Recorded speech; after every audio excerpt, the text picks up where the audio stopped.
একজন রং মিস্ত্রি থেকে সফল ব্যবসায়ী হবেন কিভাবে? চলুন এর লাভ লোকসানের হিসাবটা দেখে নেওয়া যাক।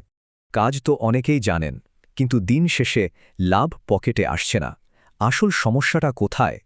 আসলে কারিগর থেকে ব্যবসায়ী হওয়ার মূল মন্ত্রটাই হল এই সঠিক হিসাব। কাজের সঠিক দাম ঠিক করা মানে শুধু লাভ করা নয়, এতে ভালো কারিগররাও কাজ করতে চাইবে। খুব সহজ, মাত্র 4টা ধাপ। এই ফর্মুলাটা জানা থাকলেই ব্যবসার ভিত্তিটা পাকা হয়ে যাবে। তো প্রথম আর সবচেয়ে জরুরি ধাপটা হল কাজের মজুরি বা শ্রমের খরচটা বের করা। এর জন্য মোট কত ঘন্টা লাগবে আর প্রতি ঘন্টার রেট কত, এই দুটো জিনিস জানতে হবে। কাজের সময়টা বের করতে পুরো প্রজেক্টকে 3 ভাগে ভাগ করে নেওয়া যেতে পারে। প্রস্তুতির কাজটা এক এক সময় এক এক রকম, এটা পুরোটাই অভিজ্ঞতার উপর নির্ভর করে। দেয়ালের কাজে স্প্রে করলে একটা মোটামুটি হিসাব হলো ঘন্টায় 200 বর্গফুট। আর দরজা বা ফ্রেমের মতো ট্রিমের কাজে ধরা হয় ঘন্টায় প্রায় 40 ফুট। এখানে একটা বিষয় মনে রাখতে হবে, এই রেটটা কিন্তু শুধু হিসাবের জন্য, আসল পেমেন্ট রেট নয়। আচ্ছা, শ্রমের খরচ তো হলো, এবার দেখতে হবে রং বা অন্যান্য উপকরণের খরচ। এরও একটা সহজ নিয়ম আছে।